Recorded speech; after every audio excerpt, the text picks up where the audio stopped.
This happened to my father one stormy night in Glenwood, Colorado. It was the 1980s. My father was an electrical engineer who was just returning from a job site. He worked long hours, and it wasn't uncommon for him to be heading home around midnight to the small cabin he shared with a friend tucked back in the canyon walls. It was pouring rain. Lightning flashed only to illuminate the murky puddled patches of washed-out terrain. As my father rounded the corner upon the dirt road, he passed a large willow tree. As his headlights crossed its base, he noticed someone was crouched underneath it. It was a woman who seemed to be in her late 20s, with long tangled blonde hair. She had on fairly casual clothing, and carried a somewhat large bundle under her arms wrapped in cloth. My father, being the gentleman that he was, decided to pull over and offered her to take shelter from the storm in his cabin, just up the road. She smiled and thanked him. As she got into his vehicle, she explained that she had been on a hike through the canyon that day when the storm hit, and she had been caught off guard by the rain. Dad smiled and pointed out that she wasn't exactly wearing the best clothing or shoes to go on a hike. She laughed and said that she had left her place on a whim unprepared. He asked if she needed him to dry anything at his place, pointing to the bundle she held tightly under her arm. Her voice suddenly got very stern and stated no. When my father asked her where she lived around the area, things started to get strange. She started telling my dad that she had no friends or family in the area and was quite vague when asked about details of where she lived. All she responded with was that it was too far to drive to tonight in this kind of weather. At this point, my dad said he felt that she was a bit off, but chalked it up to her exhaustion from hiking and standing out in the storm for several hours. As they entered the cabin, my dad remembered that his roommate had left that morning to take a trip out of town and wouldn't be back for several days. My dad would have offered her his friend's room, but wouldn't feel comfortable doing that without her permission. Remember, this was the 1980s. Pocket cell phones weren't on everyone yet. My dad told her that she was welcome to sleep on the couch and dry off as he handed her several towels. She took them from him with her right hand, but still never let go of the bundle she hugged under her left arm. My dad at this point realized that she had never given him her name, so he introduced himself.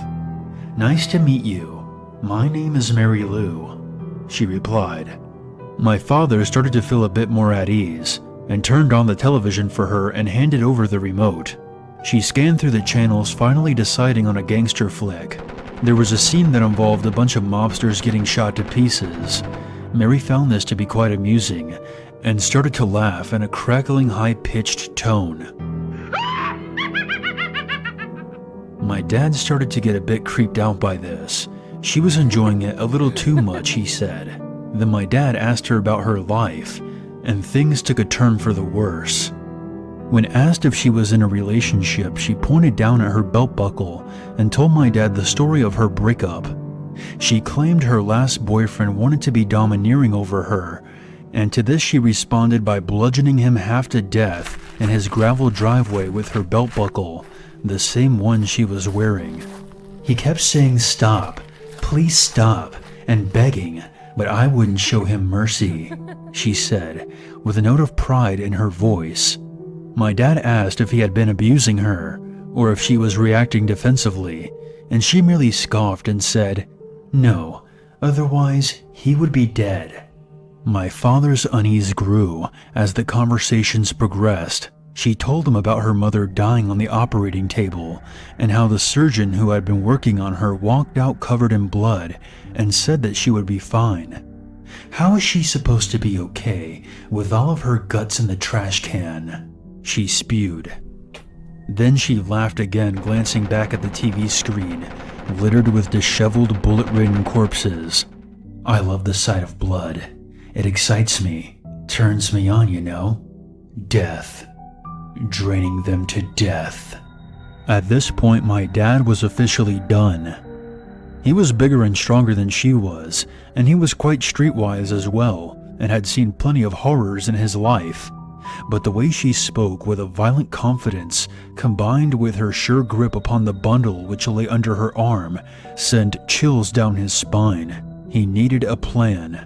Finally, an idea popped into my father's head. I have a friend who's a priest in town.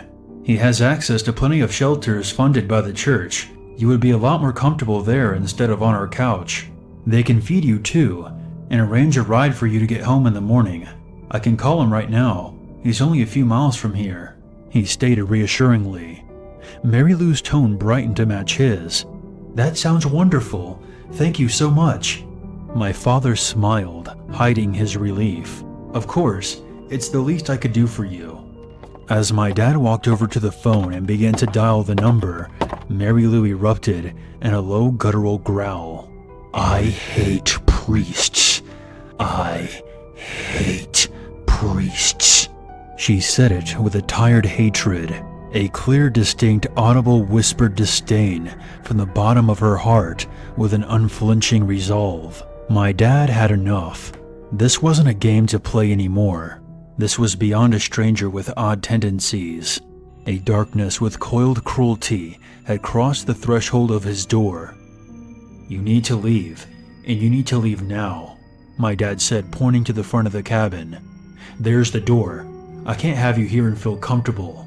I'm sorry, but the storm has stopped, and I hate to have you walk in the dark, but that's the way this has to go. Please leave."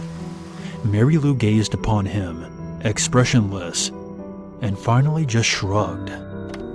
My father walked her out, standing close to her, in the event that the bundle concealed some type of weapon. He wasn't taking any chances. She smiled at him as she slowly walked onto the front porch. "Goodbye for now. I'll see you when I see you," she said calmly. With that, she walked down the long dirt road, with a single streetlight upon its path. She looked back at him one last time, before crossing the light and disappearing, enveloped by the darkness with no trace of her to be seen. My dad called the police the next day, concerned that she may still be hiding on his premises somewhere, after speaking to his girlfriend about it, who is now my mom, and being convinced by her that she was going to cut the window screen when he was gone, hide in the house, and then kill him. They found nothing, and said the area attracted a lot of transients and nomads. My father then made the mistake of telling his engineer buddies at work, which resulted in them bidding him farewell at the end of each shift, in the form of asking that he say hi to Mary Lou for them. My dad never saw her again. He still questions what could have been in that bundle that she so adamantly protected. He will never know.